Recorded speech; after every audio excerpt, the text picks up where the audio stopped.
A paz do Senhor, minhas irmãs, meus irmãos, sejam bem-vindos, muito bem-vindos a mais uma live realizada pela primeira comunidade evangélica em Joaquim de Oliveira.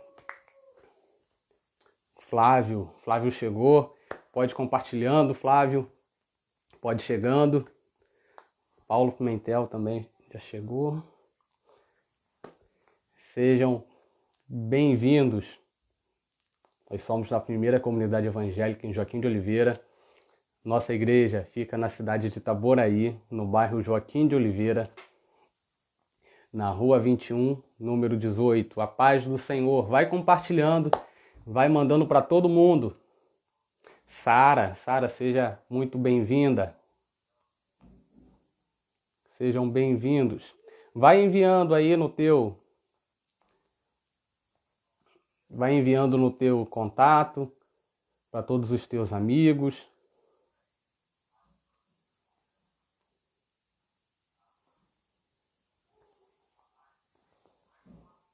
A paz do Senhor, minha irmã Neuza. A paz, Lorena, Esther. Seja bem-vinda a todos vocês. Vai compartilhando, vai encaminhando para as pessoas que vocês conhecem, envia tanto no WhatsApp, no Instagram, no Facebook. Marília Matos, Marília, seja muito bem-vinda, tá? Um beijo aí para toda a tua família, um abraço pro meu amigo Endrigo, para tua filhona. A paz, Sara, seja bem-vinda, bom ter você aqui mais uma vez. Hoje damos o início à nossa série de mensagens de reflexão a partir do tema A Essência do Evangelho.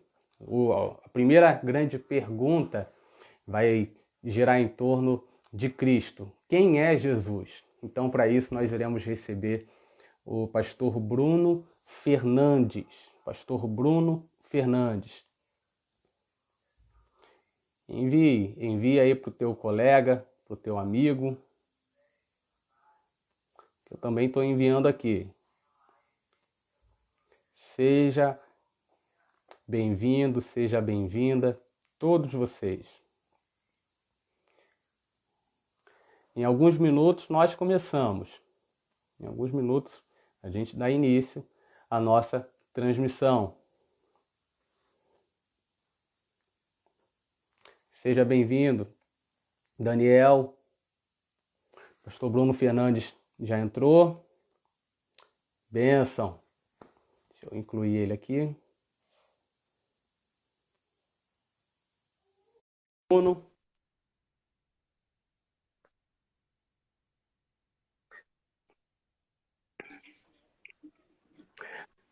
Pastor Bruno Maravilha, Fernandes. meu amigo. Tudo em paz? Tudo bom? A paz do Senhor, como é que você está?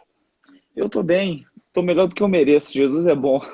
Jesus é Ele me bom alcançou. e é dele que queremos falar hoje. Desde já eu agradeço o teu aceite ao nosso convite. Nós somos aqui de Itaboraí, da primeira comunidade evangélica em Joaquim de Oliveira, que é um bairro aqui de Itaboraí. Você conhece a cidade de Itaboraí? Já veio aqui? Já fui muitas vezes a Itaboraí pregar. Tenho muitos amigos aí. Se eu não me engano, você já Já preguei pregou no na... Conselho de Pastores aí de Itaboraí. Preguei duas Ah, vezes, se não me legal. falha a memória, no Conselho de Pastores, no CONIP, que é Ah, organizado pelo sim, sim. meu amigo, pastor Neucival Cordeiro, que é pastor da Manaim. E já preguei em algumas igrejas aí em Itaboraí. Povo muito Bom, abençoado. É uma turma muito boa mesmo. Itaboraí é uma benção. legal, legal. Tô vendo aí que tá entrando uma galera boa. Eu demorei um pouquinho a entrar porque eu estava juntando os livros que eu usei meio que como uma bibliografiazinha que a gente faz. Eu usei aqui, eu já vou dar a bibliografia antes, né? Geralmente dá depois, mas enquanto o povo entra, Sim, eu vou dando a bibliografia. Eu sim. usei aqui para questões do aspecto da natureza de Cristo, a Teologia Elementar, do Bancroft. Não sei se alguém aí conhece. Eu Uhum. usei para a questão da parte divina de Jesus. Jesus é Deus. Conhecendo as Doutrinas da Bíblia, que para mim é o melhor livro de teologia sistemática, é o Maio Perman. Uhum. Eu, eu usei também um comentário do Evangelho por João, do Legal. Hernandes. E também tem um livro que eu não achei ali, mas uma das falas que eu pretendo fazer que é fantástico do cristianismo básico, do John Stott.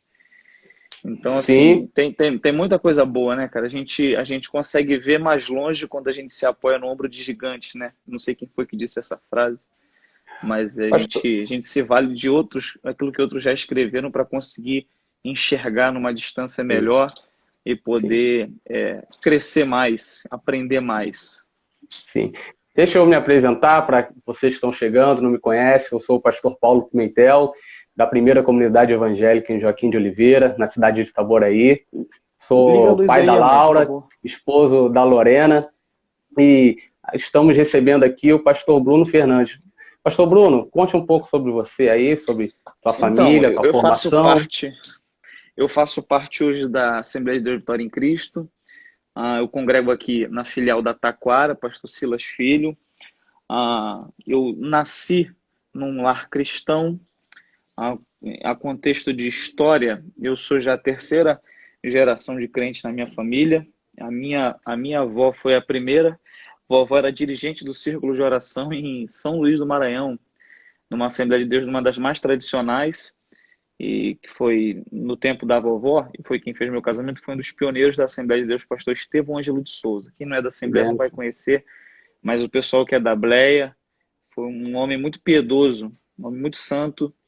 Foi ele, inclusive, que fez o casamento da minha mãe.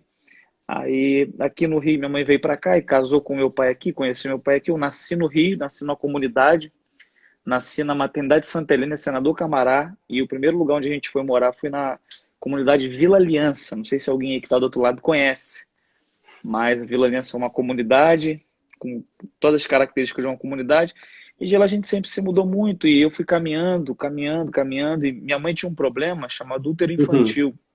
E aí, quando ela uhum, quis engravidar, ela tentou ter filho várias vezes, não conseguia, e fez o exame, o médico constatou isso, falou para ela, olha, você não vai engravidar porque o seu útero é de uma criança. E aí ela fez campanha de oração, foi num trabalho de oração, e Deus usou um profeta para ela, e Deus falou, vou abrir o teu ventre, e o primeiro que sair vai ser um pregador da minha palavra. Então eu já cresci a minha vida toda amém. nessa aura. Minha mãe dizendo para mim, Deus chamou para pregar, não podia engravidar, eu tive você e tudo mais. Eu já cresci com isso. Então, assim, quando eu me entendi por gente, tive um encontro pessoal com Jesus, eu comecei a buscar muito a Deus, eu era muito tímido. E a partir do dia que eu fui batizado com o Espírito Santo, foi um marco na minha vida, que eu falei em línguas pela primeira vez, eu comecei a pregar. Logo após eu ser batizado com o Espírito Santo, eu recebi um convite para falar no culto de adolescentes, aí comecei a Amém. pregar, pregar, e daqui a pouco fui indo, fui indo. E eu fiz direito até o quinto período, curso teológico. Eu não sou teólogo, eu vi no seu cartaz aí, eu quero até me eximir um pouco da responsabilidade, que eu vi muita gente pesada, muitos teólogos, alguns amigos que inclusive você falou comigo que estariam nesse congresso online aí.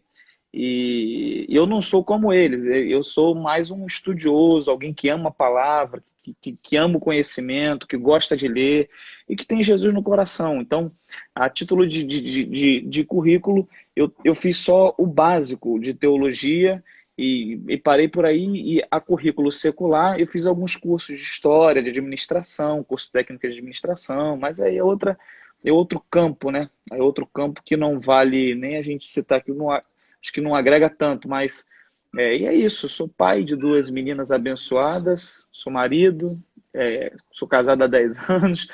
Então tá aí o Legal. currículo todo, irmão. Fator RH, o sangue é O positivo. Não, não. Muito bom ter aqui, uma honra recebê-lo. Acredito que todos os que estão aqui também Amém. estão honrados. Estaremos Amém. dando início, estarei orando agora, entregando a Deus esse momento, e Amém. logo em seguida daremos início. Pai, nós te agradecemos por mais um dia de vida, por mais uma vez que o teu perdão nos alcançou e a tua misericórdia se renovou, Pai. Pai, nos ilumina através do teu Espírito Amém, Santo, Senhor. ilumina, clareia, Deus, o nosso coração, a nossa mente, para que possamos compreender as informações que serão dadas, mas não apenas, Deus, guardar na nossa mente, mas também colocar em prática, Pai, os grandes ensinamentos e lições que serão dados aqui, no nome de Jesus. Amém. Amém. Pastor Bruno,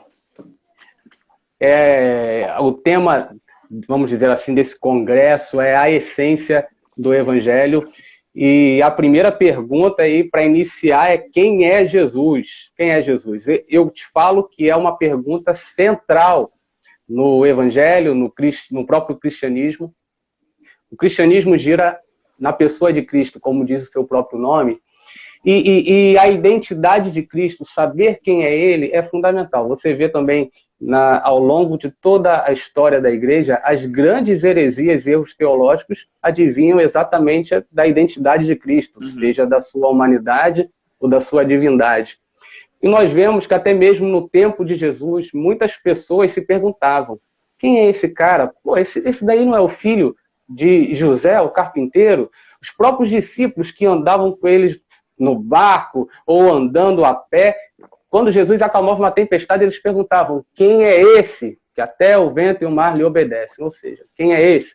E o próprio Jesus também era interessado no que as pessoas sabiam a respeito de si. Por exemplo, ele chegava para os discípulos e diziam: o que as pessoas estão dizendo acerca de mim? Quem as pessoas dizem que eu sou? E fez a grande pergunta, que é a pergunta que eles também nos fazem. E aí, você diz que eu sou quem? Quem é Jesus, pastor Bruno? Olha só, eu gostei muito Primeiro, respondendo já de bate-pronto a sua pergunta, eu acho que assim, tem um dizer que o pessoal usa muito em perfil de Instagram, de Twitter, aquele perfil assim: quem define, limita. Então, assim, não dá para a gente dar uma definição porque a gente vai limitar. E Jesus está para além das nossas compreensões em muitos aspectos. Mas eu vou dar uma resposta de descrição, não de definição, porque descrição é descrever a partir daquilo que a gente consegue perceber e enxergar. E aí, quando eu vi o banner, eu achei muito interessante, você já tinha falado comigo, que a proposta é a essência do Evangelho, e aí na essência do Evangelho está a pessoa de Jesus Cristo. Eu achei muito interessante e tem uma fala que está na página 97 do Teologia Elementar do Bancroft, que eu queria ler, que é muito interessante. Olha só. O estudo da pessoa de Cristo se reveste de grande importância por causa da relação vital que ele sustém com o cristianismo. Uma relação que nenhum dos outros fundadores tem com suas respectivas religiões. Presta atenção. Pode-se ter o confucionismo sem Confúcio.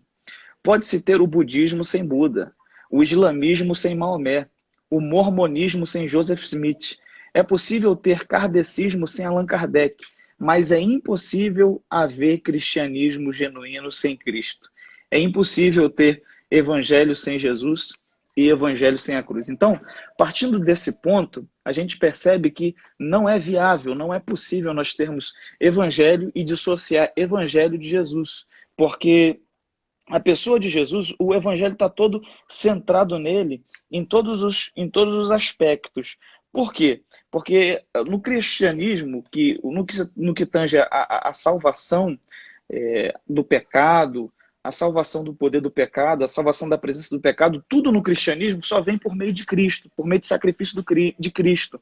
E quando a gente recebe isso pela fé.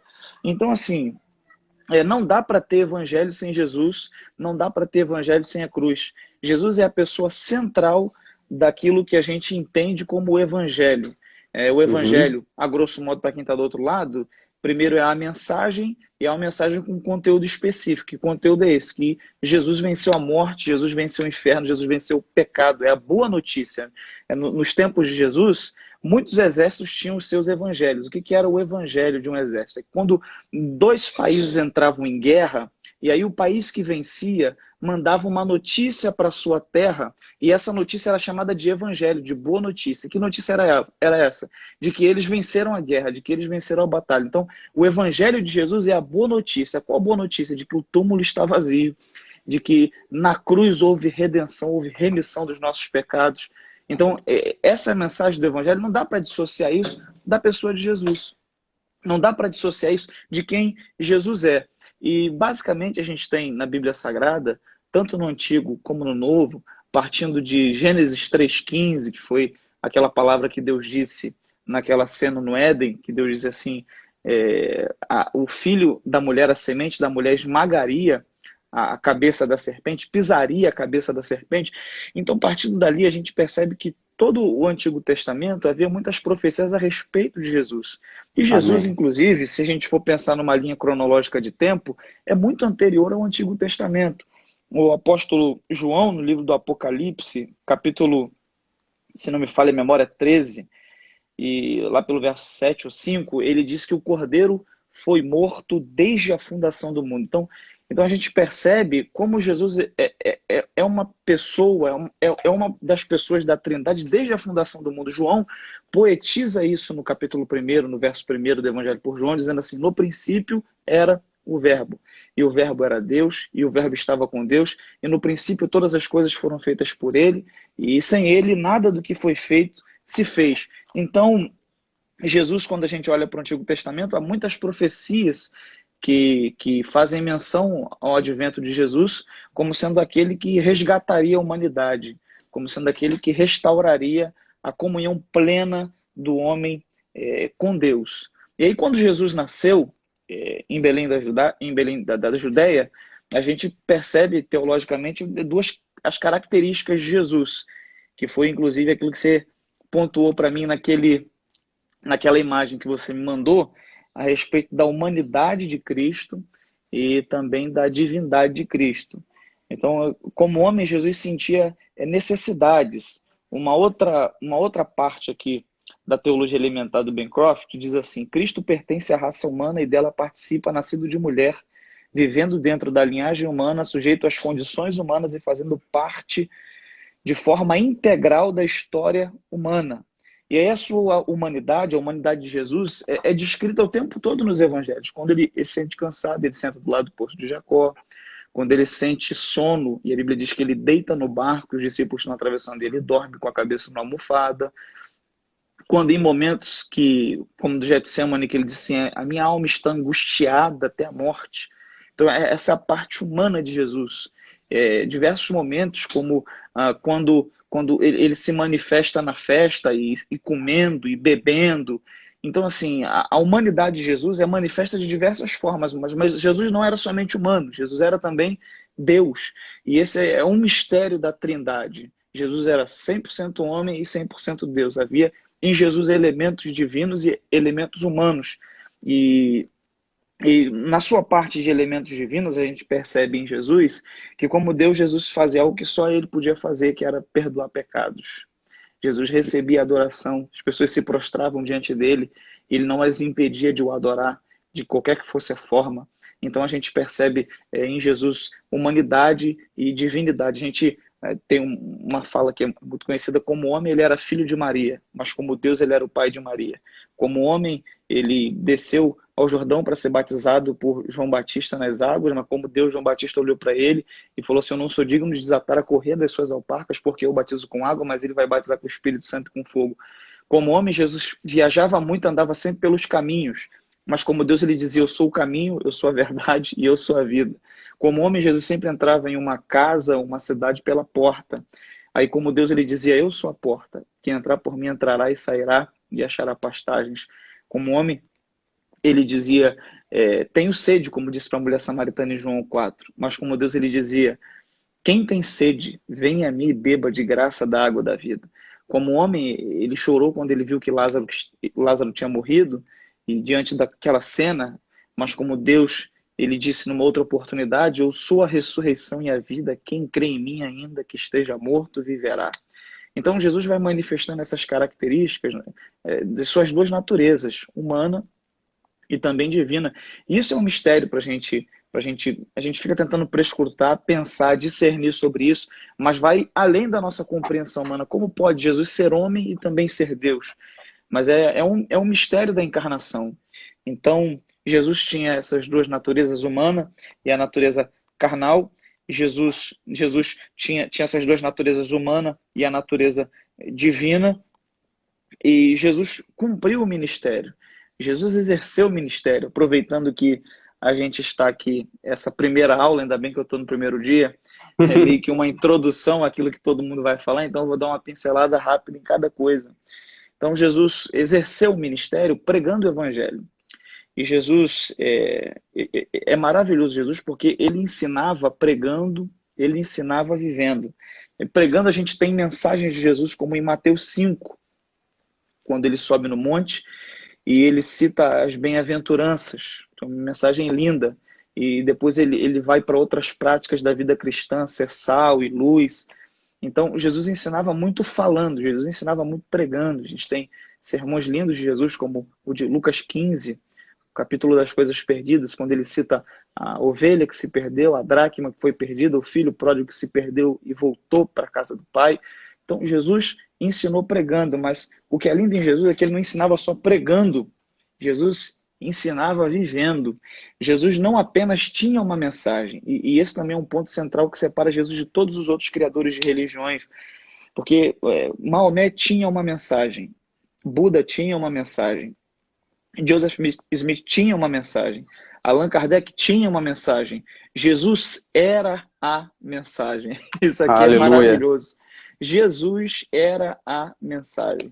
Que mensagem é essa? De que Deus estava em Cristo reconciliando o mundo consigo. Então, Jesus, sendo ele a mensagem, ele não ensinou só falando, mas ele ensinou vivendo. A gente tem alguns exemplos disso, como, por exemplo, em João 4, quando acontece aquele encontro de Jesus com a mulher samaritana. A Bíblia diz que ele parou no poço de Jacó, os discípulos entraram para dentro da cidade, e aí quando os discípulos entraram, foram comprar comida, a mulher veio, e Jesus começou ali um diálogo com ela, fantástico. E naquele diálogo que todo mundo já conhece bem, Jesus pede água, e ela diz, como sendo tu judeu, pede de beber a mim, que sou uma mulher samaritana. E por fim, Jesus vai nesse diálogo com ela, explicando até questões a respeito da adoração, dizendo, olha, a adoração não é no monte, nem no templo, é chegada a hora, e agora vem que os verdadeiros adoradores, eu estou resumindo a história para caber no tempo, em que os verdadeiros adoradores adorarão ao Pai em espírito e em verdade. Então, a gente tem ali, após Jesus terminar esse diálogo com a mulher samaritana, quando ela diz assim, olha, eu sei que o Messias vai vir, e quando ele vier, ele vai nos dizer tudo. E aí Jesus olha para ela e diz, mulher, sou eu que falo contigo. E é interessante como Jesus ensina vivendo ali. Por quê? Porque quando os discípulos voltam, regressam da cidade de ter comprado comida, a Bíblia diz que eles ficam maravilhados, vendo ele conversar com uma mulher, e sendo esta mulher ainda uma samaritana. Olha que coisa maravilhosa.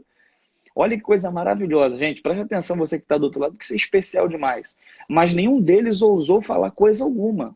Olha, o que Jesus estava querendo ensinar ali? É que o evangelho não cria muros, o evangelho cria pontes. Os samaritanos tinham toda uma prática cultural diferente dos judeus. Havia uma rixa étnica entre samaritano e judeu naquele tempo terrível, Sim. na questão da adoração, na questão da liturgia do culto, na questão do lugar. Mas aí Jesus vem para criar uma ponte entre os diferentes, porque o evangelho é isso, o evangelho não é muro, o evangelho é ponte. Então, o evangelho ele passa por cima de todas essas questões de diferenças culturais, políticas, de pensamento. O evangelho paira por cima disso tudo. E aí Jesus ensina com essa atitude os discípulos a respeito disso. E aí, mais à frente, Jesus ensina também, quando em Mateus 8 a Bíblia diz que aquele enfermo que era um leproso, Jesus está descendo do monte, aí o leproso se apresenta e diz, Jesus, se o Senhor quiser, o Senhor pode me fazer são. Olha como é que Jesus ensina com atitude. Jesus toca nele, diz a Bíblia, e depois diz para ele, sê tu curado deste teu mal. Isso é maravilhoso, irmão. Sabe por que isso é maravilhoso? Porque antes de Jesus falar, Jesus tocou nele. Qual era a maior necessidade de um leproso? O leproso naquele tempo ele não podia ser tocado. Então você imagina a vida desse homem que não podia ser tocado e nem tocar ninguém. Como essa questão do relacionamento pessoal, da pessoa em si, como por dentro esse homem devia estar totalmente fragmentado, distante do contato humano. E aí Jesus vai tocar no homem e depois dizer para ele. Então assim, Jesus ensinou de muitas formas. E no exercício do ministério de Jesus, ele era a mensagem, ele pregava a mensagem, ele anunciava o reino, e ele enfrentou algo que Jesus era perfeito, santo, não tinha pecado, mas ele enfrentou algo que todo mundo que tem ministério, eu preciso fazer essa aplicação, vai enfrentar, que é oposição. A Meu Deus. oposição que Jesus enfrentou foi terrível ao longo do ministério. Foi oposição de grupos religiosos que se sentiram ameaçados com a influência de Jesus, que se sentiram confrontados com o conteúdo das mensagens de Jesus, que se sentiam, às vezes, ofendidos e, às vezes, se sentiam em uma posição de preocupação com certas atitudes de Jesus. E essa oposição começou de um jeito bem suave. Eles começaram querendo fazer perguntas para pegar Jesus nas próprias palavras. A gente tem muitas delas no Evangelho por Lucas. Tem uma que eu gosto muito quando a Bíblia diz que vão até Jesus e perguntam a Jesus: Jesus, é lícito dar tributo a César? E aí, se Jesus diz é lícito dar tributo a César, ele estaria incorrendo contra o judaísmo, sobretudo sobre essa visão, sobre esse aspecto de que os judeus não serviriam a outros, e ele estaria desagradando muito ao povo com essa declaração. Ele estaria se sujeitando a Roma, essa é a grande questão. E aí, se Jesus diz não é lícito dar tributo a César, eles iam cravar na cara dele a pecha de revolucionário que quer derrubar Roma e que quer tomar conta de tudo. Aí olha como é que Jesus é fantástico. Ele vira para os homens, pega a moeda e diz: de quem é essa imagem? Aí os homens dizem assim: olha, é de César? Aí Jesus vem: dai, pois, a César o que é de César, e dai a Deus o que é de Deus. Isso é maravilhoso. É maravilhoso também, só abrindo um parêntese nisso aqui, como certos ensinamentos de Jesus ultrapassam a barreira do tempo, podem ser aplicados no dia de hoje. Por exemplo, esse: dai, pois, a César o que é de César, e dai a Deus o que é de Deus. Então, eu não vou nem entrar na aplicação disso, mas quem está do outro lado já entendeu. Pratica isso na tua vida: dá a César o que é de César e dá a Deus o que é de Deus. Então, assim, Jesus enfrentou muita oposição. Enfrentou oposição porque eles se sentiam, como eu já disse, amedrontados. Eles se sentiam numa posição de inferioridade porque Jesus tinha muita popularidade, porque tudo que Jesus falava o povo ouvia. Teve episódios que os religiosos mandaram que soldados fossem prender Jesus. É fantástico esse episódio. E os caras vão, e quando eles veem Jesus falando, eles ficam desarmados, armados. E eles voltam para os religiosos e dizem: ué, vocês não foram prender ele? Cadê ele? Não tinha como prender ele. Ninguém nunca falou como esse homem. Meu Deus do céu. Então, assim, é maravilhoso. Então, Jesus se chocou muito. Eu sempre falo isso com diversos grupos da sociedade judaica. A sociedade hoje, falando da oposição no ministério de Jesus, a sociedade hoje ela se divide em torno de uma ideia política. Tudo a gente é politizado no Brasil. A gente se divide em ideia política de como administrar o Estado. Como nos tempos de Jesus não havia pensamento político que pudesse ser aplicado divergente àquele que Roma já havia implantado, então a briga deles não era em torno de ideias políticas, muito embora alguns segmentos religiosos envolvessem também uma ideia política. A briga deles, da sociedade judaica, que era fragmentada, era em torno de uma ideia religiosa, de como servir a Deus. Eles se dividiam nisso. E aí haviam muitos grupos. Eu sempre gosto de destacar os 4 mais fortes, de maior influência: os essênios, os zelotes, os saduceus e os fariseus. Os essênios foi um grupo que ele nem é relatado nas páginas do Novo Testamento, mas foi um grupo de muita influência. Eles se isolavam em cavernas, eles se isolavam em lugares distantes, e eles condenavam todo o resto da sociedade judaica, e o que eles pregavam era que para viver a vontade de Deus era necessário se isolar, sair do mundo, se afastar de tudo e de todos. Jesus vai chocar com esse grupo, a mensagem do Evangelho vai chocar com esse grupo, porque quando Jesus vem pregando o Evangelho, Jesus vai ensinar que a grande questão do Evangelho não é você sair do mundo, é o mundo sair de dentro de você. Quando ele ora pelos discípulos, ele diz assim: Pai, eu te peço que o Senhor não os tires do mundo, mas que o Senhor livre eles do mal. Então a grande questão do Evangelho não é você se isolar, não é a gente se isolar e dizer: não, eu vou sumir, vou me trancar, não. Evangelho não é isso. Evangelho não é você sair do mundo. Evangelho é o mundo sair de dentro de você. É a nova criatura aí morrendo e a nova criatura aí nascendo, e você fazer, como Paulo disse, se revestindo do novo homem a cada dia. Então o segundo grupo que tinha muita influência era o grupo dos zelotes. Vale lembrar que entre os discípulos de Jesus havia um homem que era um zelote, Simão o zelote. Há quem diga também que Judas Iscariotes, a cidade de Iscariotes, era uma cidade de zelotes, provavelmente ele era um zelote também. Tem gente que aponta sobre isso. Os zelotes, como o grupo, foi um grupo descrito no Novo Testamento. e historicamente foi o grupo responsável pela destruição de Jerusalém no ano 70. Foram eles os responsáveis pelo motim ali que dominou Jerusalém, e houve todo aquele conflito político, e Roma mandou Tito, e, enfim, destruiu Jerusalém. Então, qual era a ideia religiosa dos zelotes? Porque, embora eles tivessem uma aplicação política, a ideia central deles era religiosa. Que ideia era essa? Era que Deus mandaria um Messias, esse Messias seria um rei, esse rei Uhum. seria um rei no perfil de Davi, no perfil de Salomão, no perfil dos reis do Antigo Testamento, e esse rei expulsaria o jugo romano e reestabeleceria um novo reinado judaico naquela região que se expandiria para outras partes do mundo. Então, eles tinham uma expectativa de um reino físico e um reino material. Quando Jesus vem pregando o evangelho, Jesus vai chocar também com os zelotes. Por quê? Porque no evangelho, na mensagem de Jesus, ele não vai abordar a questão do material, mas a questão do espiritual. Quando ele está diante de Pilatos, e Pilatos diz, olha, me entregaram você e falaram que você é rei. Aí ele diz, tu disseste. Aí Pilatos diz, mas como assim rei? E por fim ele diz assim, o meu reino não é deste mundo.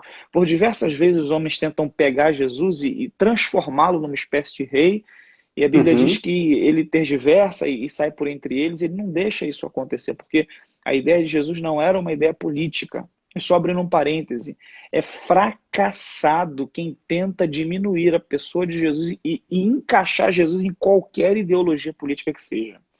Aproveitando que a Exatamente. gente vive dias de conturbação política, não dá para encaixar Jesus nem Perfeito. como um revolucionário esquerdista, comunista, e nem também como um diretista, libertário, não dá. Jesus, o Evangelho, paira acima de qualquer ideologia política. Continuando esse parêntese, quando uma ideia da esquerda é boa, nós, como cristãos, a gente abraça e põe em prática. Quando a direita reflete alguma ideia que tem a ver com os nossos princípios, a gente abraça e põe em prática, como quando a esquerda faz. Então, a gente não toma partido no ponto de sujeitar o evangelho, sujeitar, sabe, me dá uma indignação, mudando um pouco o ângulo da aula, eu já vou voltar já. Fica à Mudando um pouco vontade. da aula, me dá uma indignação quando eu vejo gente querendo transformar Jesus em um ativista político, quer seja de esquerda, quer seja de direita. Isso acontece Uhum. muito mais, obviamente, tentando levar Jesus para a esquerda, dizendo que ele era um revolucionário e que não sei o quê. Não, tem que parar com isso. Tem que parar com isso. Jesus não. Jesus não era um ativista político de esquerda. Assim como Jesus também não era um ativista político de direita. Jesus não estava pregando uma libertação de Roma, como quem é de direito Uhum. conservador prega uma libertação maior do Estado, uma ingerência menor do Estado na vida pessoal. Então, assim, por mais que como ser humano, eu, Bruno Fernandes, pense e acredite que algumas ideias de um determinado espectro político, que no meu caso, direita, tem mais a ver com aquilo que eu defendo como princípio do Evangelho, eu não posso jamais, jamais sujeitar o Evangelho a qualquer ideia política. O Evangelho trabalha em outro patamar. Todas as Glória a ideias Deus. políticas trabalham em ângulos de tentar resolver o problema da vida humana. Por exemplo, a gente tem Rousseau dizia que o homem nasce bom, mas após o Uhum. crescimento ele é corrompido. A gente tem em Marx, o problema do homem é o acúmulo de capital na mão de poucos. A gente tem, por exemplo, em Comte, que foi o pai do positivismo, que o problema do homem é a burrice, a ignorância.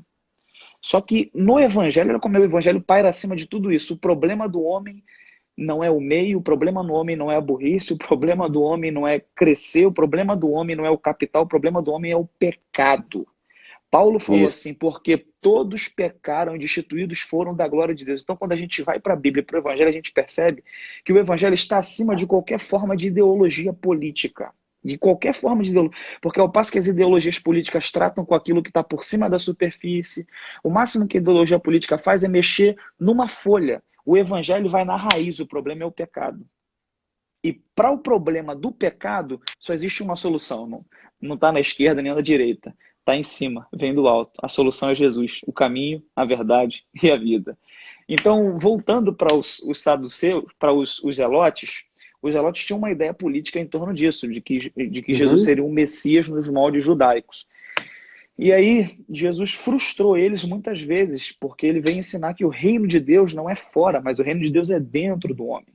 Isso aqui é uma outra coisa que a gente pode pontuar. O apóstolo Paulo disse assim: o reino de Deus não é comida e nem bebida, mas é gozo, é paz e alegria no espírito. Isso é maravilhoso, porque mostra pra gente que o reino de Deus é algo estabelecido no nosso coração e o reino de Deus é exteriorizado através de atitudes. É através das minhas atitudes que o reino de Deus é manifestado. Através de atitudes de generosidade, através de atitudes de bondade, através de atitudes de gratidão, através de atitudes que condizem com o reino do qual eu faço parte, que condizem com o rei que é rei dos reis e é rei nesse reino que é Jesus. Então, o evangelho pregado por Jesus chocou com os zelotes por causa disso. O terceiro grupo com o qual Jesus também chocou, que foi uma oposição a ele, foi o grupo dos saduceus. Foi o grupo dos saduceus. Os saduceus eram os responsáveis pelo templo que havia sido construído por Herodes. Ali no contexto judaico do Antigo e Novo Testamento foram 3 templos construídos. De Salomão, aquele que Neemias reconstruiu, depois houve uma destruição, e aí Herodes o Grande, aquele que tentou matar Jesus quando era criança, reconstruiu o templo, e era chamado Templo de Herodes por causa disso. Então, assim, os saduceus eram os responsáveis por comandar o templo, por organizar o templo. E aí, por causa disso, eles supervalorizavam o templo como um lugar que tinha primazia sobre todos os demais, porque os saduceus, supervalorizando o templo, o poder deles crescia. Porque imagina você que todo o povo se reunia naquele lugar que era comandado por eles. Então, quanto mais valor tivesse esse lugar, mais os sacerdotes tinham poder de domínio sobre as pessoas e poder político na Palestina naqueles dias. E aí, quando Jesus vem, Jesus vai chocar com os saduceus. Por quê? Porque em diversas vezes, por exemplo, em João 4, eu já comentei aqui da mulher samaritana, é interessantíssimo esse encontro de Jesus com a samaritana, quando ele fala a questão de culto de adoração. Ela diz: Senhor, os judeus dizem que é o templo. Essa era a pregação dos saduceus. Mas nós que não podemos entrar no templo, porque os saduceus e os judeus ortodoxos não deixam, dizemos que é no Monte Gerizim. E o Senhor, o que o Senhor diz? Aí Jesus falou: é chegada agora, é chegada a hora, e agora vem que os verdadeiros adoradores adorarão ao Pai em espírito e em verdade. Isso aqui é fantástico, porque a gente percebe aqui que Jesus não condiciona a adoração a um lugar. Jesus não condiciona a adoração a uma geografia. Jesus condiciona a adoração a um coração quebrantado, em espírito, em verdade. Então, assim, aí quando eu falo isso, tem gente que está do outro lado aí, e isso que eu estou falando, para não deixar a ponta solta, não dá margem também para um outro grupo, que é desses nossos dias agora, que está pregando algo que não está no Evangelho, mas que está dizendo que está. E o que é? Quando Jesus disse para a mulher: chegada a hora e agora vem que os verdadeiros adoradores adorarão o Pai em espírito e em verdade, Jesus não estava desfazendo do templo. Sabe por quê? Porque a Bíblia diz que ele entrou no templo numa certa ocasião, purificou o templo, virou a mesa dos cambistas, pegou um chicote, bateu nos caras e por fim ele falou assim: a minha casa será chamada casa de oração. Então no Evangelho a gente não tem a desvalorização do templo, mas a gente tem a ressignificação do templo. Essa palavra é uma palavra que virou meio que modinha nesses tempos aí, ressignificar. Então, no Evangelho, o templo é ressignificado. Qual é a ressignificação que acontece no templo? No Antigo Testamento, eles tinham a ideia de que Deus habitava no templo. Eles tinham a ideia de que Deus só se manifestava no templo. Eles tinham a ideia de que Deus trabalhava no templo. Aí, quando a gente vem para o Evangelho, isso é ressignificado. Deus se manifesta no templo. Deus trabalha no templo. Deus mora no templo. Mas qual templo? Você sabe qual templo? Esse aqui, ó. Então, no Evangelho, a gente aprende que existem 2 templos. O templo que eu vou para cultuar com os meus irmãos e participar da comunhão, e o templo do meu coração, que é onde Deus habita.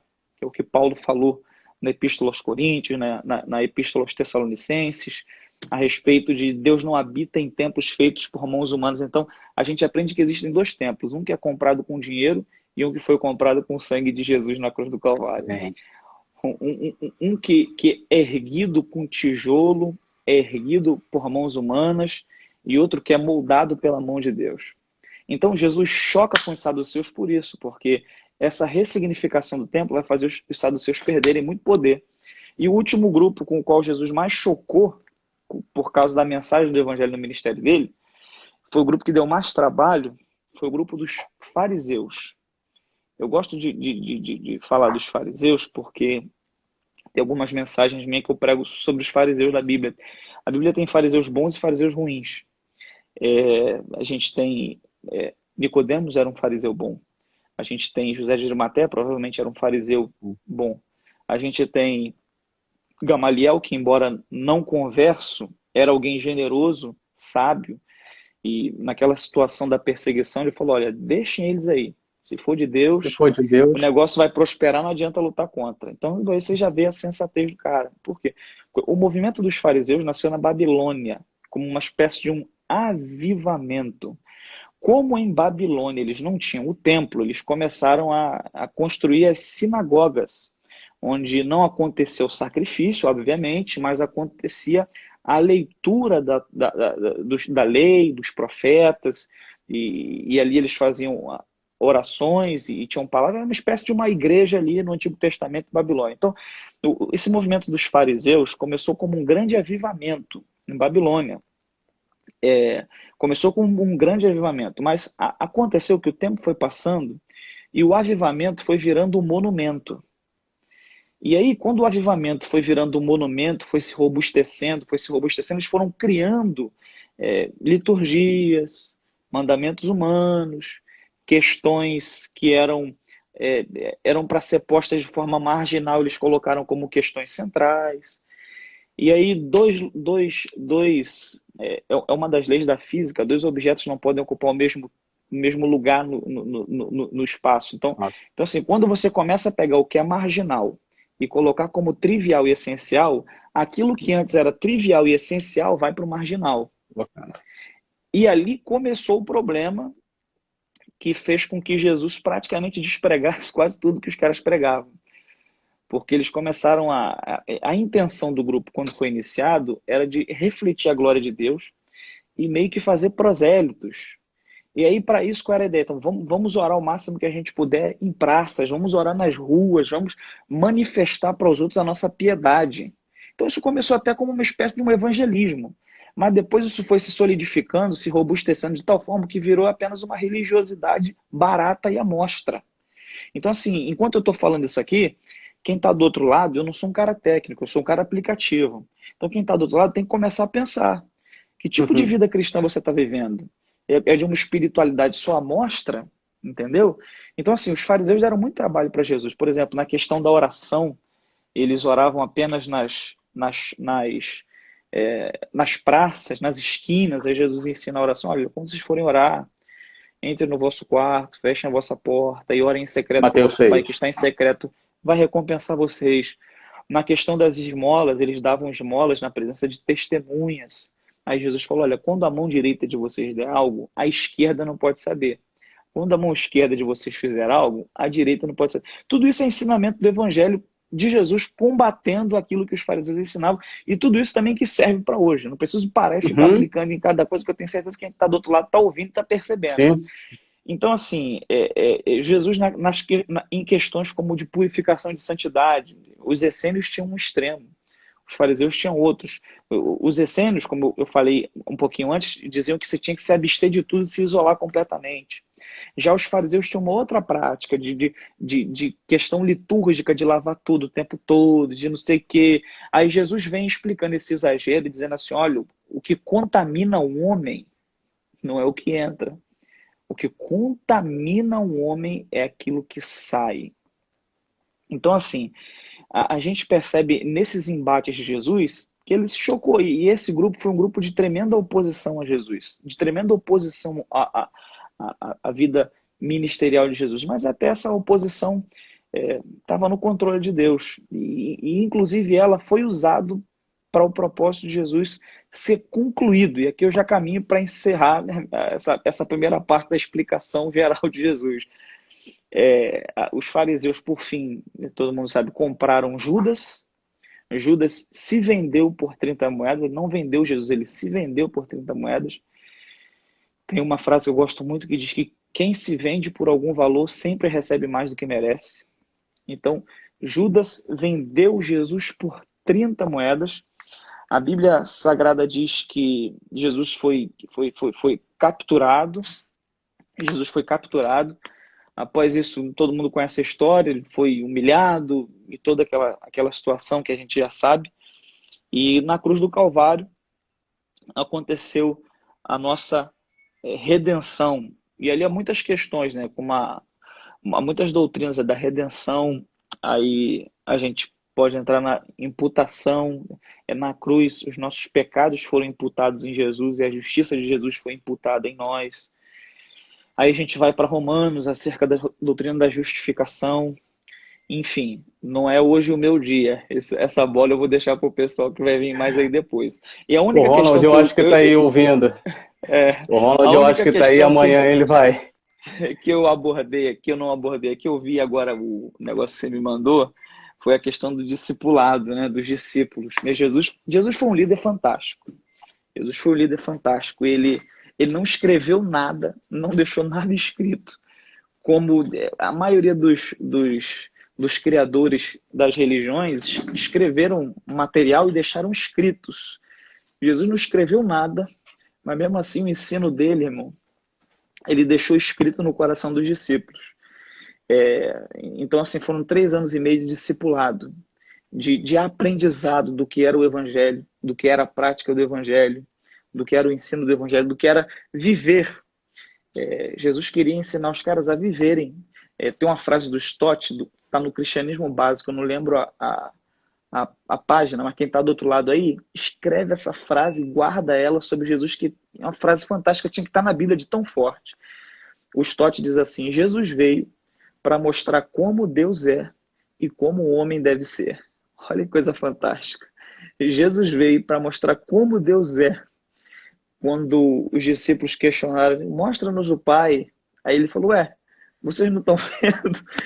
Quem me vê a mim, vê o Pai. Então, assim, Jesus veio para mostrar quem Deus é e como o homem deve ser. E o discipulado de Jesus foi baseado nisso, no testemunho diário.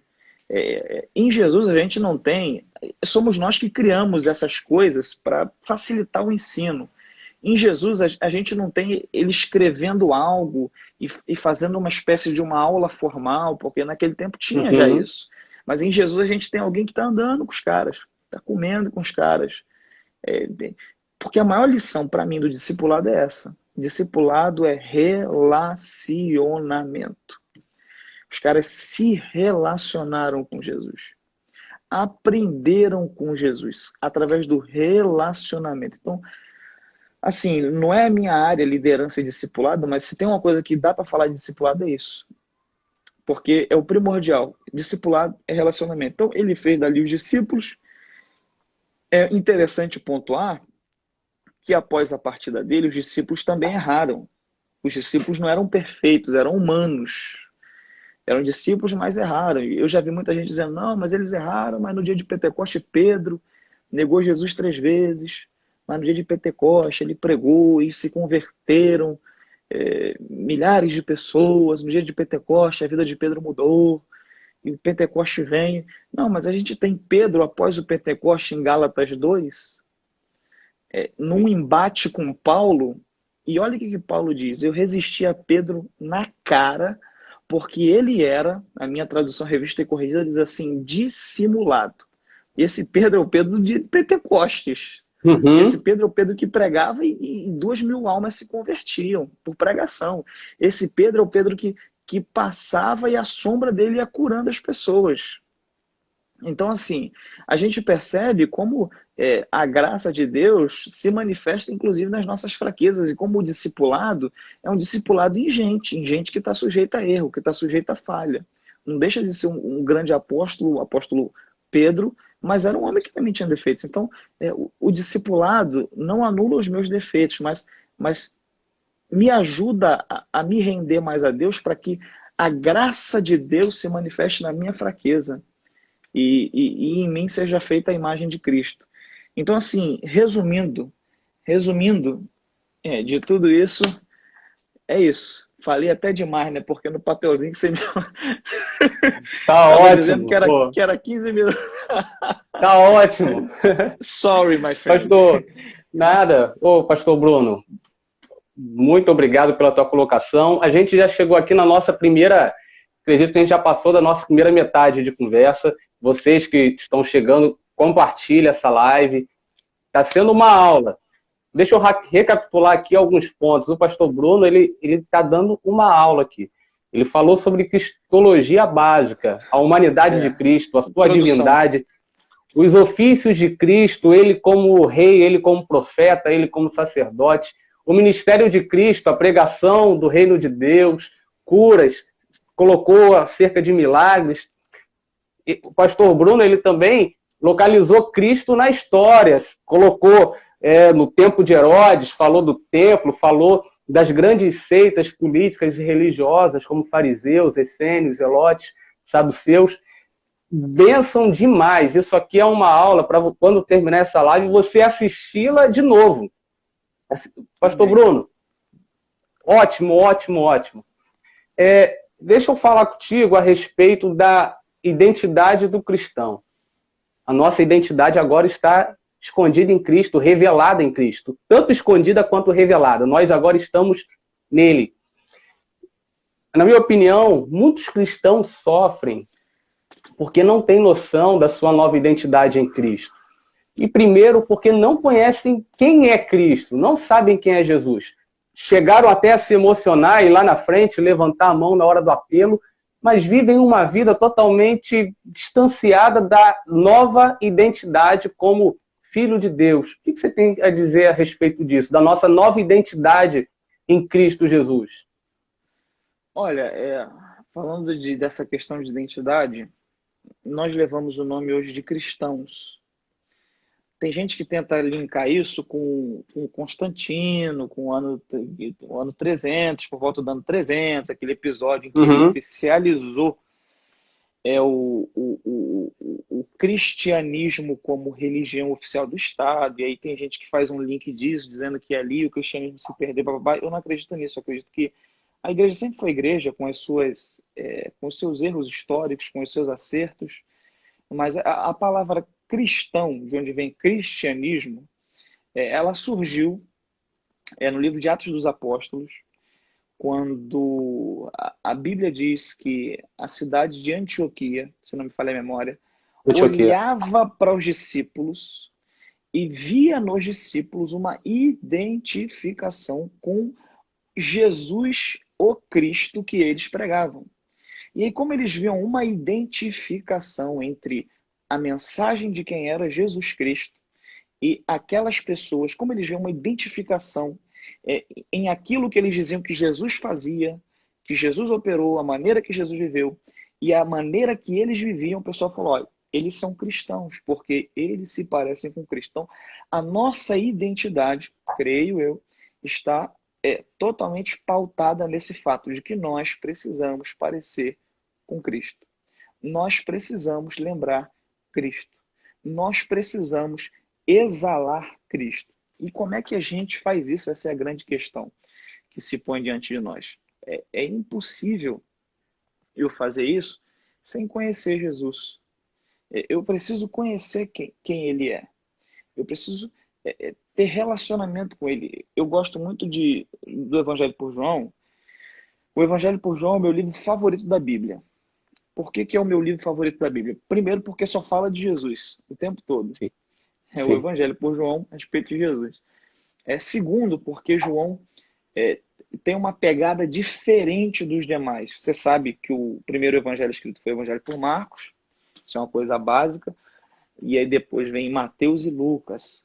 E aí, Mateus e Lucas são evangelhos sinóticos, porque eles seguem, eles olham na mesma direção, eles têm Marcos como uma referência. O Evangelho por Marcos foi escrito por João Marcos, a provavelmente fonte principal. Pedro relatou para ele os acontecimentos, e aí ele escreveu Provavelmente por isso o evangelho saiu tão resumido e condensado, porque Pedro não era alguém de muitas capacidades, como o Mateus, que era um cara estudado, como Lucas, que era um cara estudado. Então, saiu o condensamento da situação. Então, já João, ele não segue Marcos. O João tem toda uma identidade, é muito original o evangelho por João. Por quê? Porque João, ele escreve primeiro sobre alguém com quem ele teve contato íntimo e profundo. E uma coisa, a gente está falando sobre identidade. A gente precisa conhecer Cristo para ter identidade com Ele. E aí eu estou chegando no Evangelho por João, que é o meu livro favorito da Bíblia. Por que é o favorito? Porque o Evangelho por João é diferente dos demais evangelhos. Por que é diferente dos demais evangelhos? Porque foi escrito por alguém que tinha uma intimidade que outros não tinham Sim, com Jesus. sim. Por exemplo, se alguém que está me acompanhando na rede social aí, essa ferramenta, a tecnologia é maravilhosa, por isso a gente conhece muita gente nos conhece, e a gente vai fazendo amizade. Mas assim, se eu escrever um livro sobre a tua vida, ou você escrever um livro sobre a minha vida, você vai saber muito pouco. Se você for pesquisar no meu Instagram, você vai saber muito pouco. Sim. Agora, se a minha esposa escrever um livro sobre a minha vida, irmão, Ah, vem tudo. vem tudo. Se as minhas filhas escreverem um livro sobre a minha vida, não, elas vão falar coisa que ninguém mais sabe. Por quê? Porque o relacionamento proporciona conhecimento. Guarda isso, você que está do outro lado. Relacionamento proporciona conhecimento. Meu Como a minha Deus. esposa se relaciona comigo, ela sabe o meu gosto. Ela não sabe só o que eu posto, ela sabe o que eu gosto, ela sabe o que eu não gosto, ela sabe o que eu faria em certas situações, o que eu não faria em certas situações. Por que que nós precisamos conhecer Jesus para afirmarmos a nossa identidade como cristãos que parecem com Cristo? Porque é só conhecendo Jesus que a gente vai saber o que ele gosta. É só conhecendo Jesus que a gente vai saber o que ele não gosta. É só conhecendo Jesus que a gente faria o que é até livro. Eu li esses dias esse livro. Em seus passos, o que faria Jesus? Só conhecendo ele para você saber o que ele faria. Então, assim, eu acredito que a identidade cristã, que foi a pergunta que você fez, ela é importante e ela se baseia no conhecimento de Cristo. Então, a gente precisa conhecer Cristo, porque quanto mais eu andar com Jesus, quanto mais intimidade eu tiver com Jesus, mais eu vou fazer igual o João, eu vou falar de Jesus coisas que são profundas, mais eu vou exalar Jesus, mais eu vou ter coisas para falar de Jesus. Quanto mais eu andar com Jesus, irmão, mais argumento eu vou ter sobre Jesus, mais eu vou parecer com Jesus. Sabe quando você começa a andar muito com uma pessoa, que você começa Começa a a se parecer parecer com com ela. ela, você começa a falar igual ela, você começa a andar igual ela, você começa a ter Uhum. trejeitos que ela tem. Então assim, ter intimidade com Jesus, conhecer Jesus, vai te fazer parecer com Jesus. Foi o que aconteceu em Antioquia, que o pessoal começou a olhar e falou, pô, esses caras aí são diferentes. Eles parecem com esse Cristo que eles pregam. Então é isso. A respeito da identidade cristã, ela se baseia no conhecimento de Jesus, e o conhecimento vem através do relacionamento com Jesus, com a sua palavra, com a oração. Eu não sei que horas que você começou a live, mas vamos que vamos.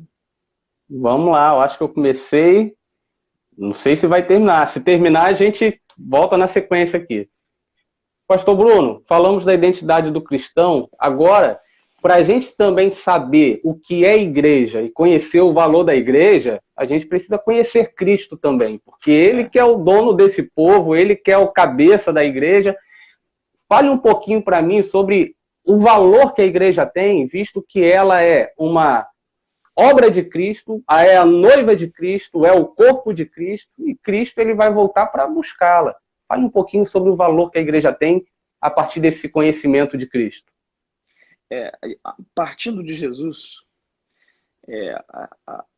toda a obra de Jesus foi por um povo que crê, que confessa, que recebe esse dom gratuito de Deus, que é a salvação, e este povo é chamado na Bíblia Sagrada, no Novo Testamento, de igreja, que é a comunidade dos salvos em Cristo Jesus.